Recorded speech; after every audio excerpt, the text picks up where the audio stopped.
Hey, what's up guys? Today we're going to be doing a tutorial on how to do two-piece custom wheels on S-Tuner. So I've loaded up this car right here, nothing special. Next thing you're going to do is we're going to load some wheels. For this I've been favoring the CR Kais, so we're going to use those. Oh, sliders are kind of wonky. Um,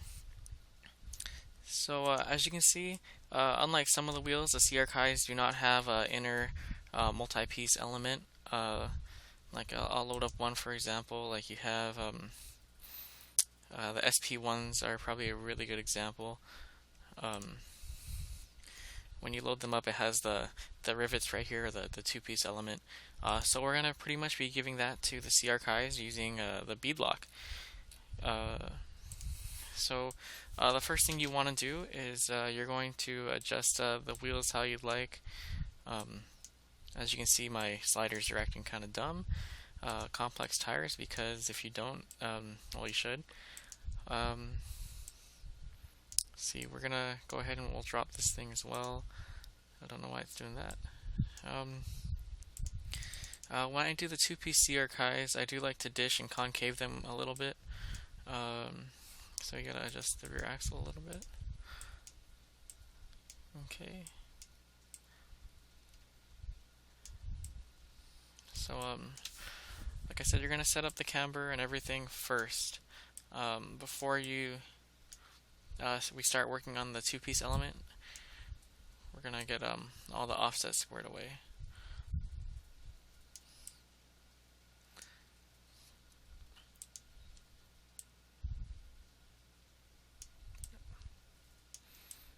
Okay. And then for the sake of the tutorial, we're gonna be painting these wheels. We're gonna paint the centers. We're gonna paint them like a matte gray, kind of like the we're gonna paint the centers matte gray. So we're gonna add a two-piece element to these wheels. You're gonna find the beadlock in the global parts, and it loads up as so. Beadlock. Okay, so we're gonna reposition this toward each of the wheels we're gonna install them on. I like working on the front corner and going around the car, so we're going to be doing that one last. Since we have colored the wheels, what you're going to do is you're going to want to match this color as close as you can to that one.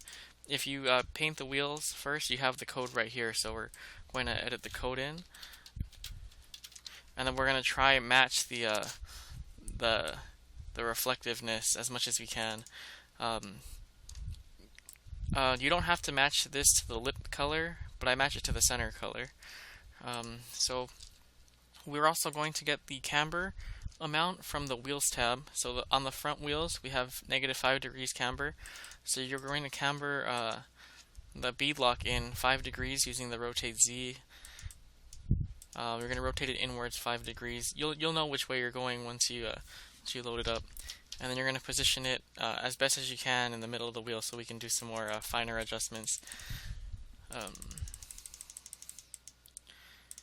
As you can see, the beadlock isn't the right size, so we're going to be scaling down the height and the length to get it to fit into the wheel centers. It's not exactly centered because it's only popping up from the top. So that looks about right. So you're going to edit it so that the top of the beadlock is at the top of the barrels, and you're going to edit the length so the sides of the beadlock are at each side of the barrels. So something right about there, and then you're going to move the beadlock so it's not clipping into the middle of the spokes, but right as close to the back of the spokes as you can. So they're probably right there. You see, if we go up here, it's in the middle, and if we were to go this way, you have a space in between. So it looks like the spokes and the beadlock are one piece, separate from the wheel barrel. To edit the beadlock onto the other side, we're going to copy the beadlock, and then we're going to see, where did it go? Oh, here we go. So we have our beadlock right here, and what we're going to do is we're going to mirror it so that the rivets are on the other side. To do that, we're going to go to scale, and you're going to minimize the scale all the way down. It's just going to flip the part basically. We're also going to want to camber it the other way. So we'll do 5 degrees the opposite way. As you can see, it's cambered in this way now.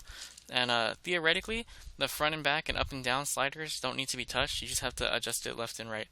So let's go ahead and install it on this side.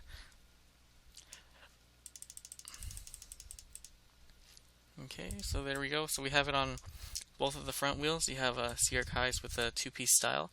We're going to work our way to the rear wheels now. So we have copied that, and we're going to move it toward the back. Now, I have the rear set at a different camber. You can check how much you have right here. You can just change it once and back. So we have -6 degrees in the rear. So on this one, we're going to bump it up to -6 and just adjust it again. Hopefully you don't have to adjust any more of the scale sliders, because theoretically the wheels are the same diameter. If they were different sizes, you would have to adjust it. We have more dish in the back, so we're going to just once again adjust it so it's toward the inner side of the wheel spokes. We're going to copy that over, and then we're going to scale the width back to normal so it flips the rivets once again. And then, like I said, we'll switch the camber out to +6. And we're going to move it over to this side of the car and just reposition it again. And there you have it. You got custom multi-piece CR Kais on your S-Tuner car. This will work for pretty much any wheel, but the wheel barrel is going to be different on different wheels. So yeah, there you go. Let's get creative and see what you can do. And join us next time for the next tutorial.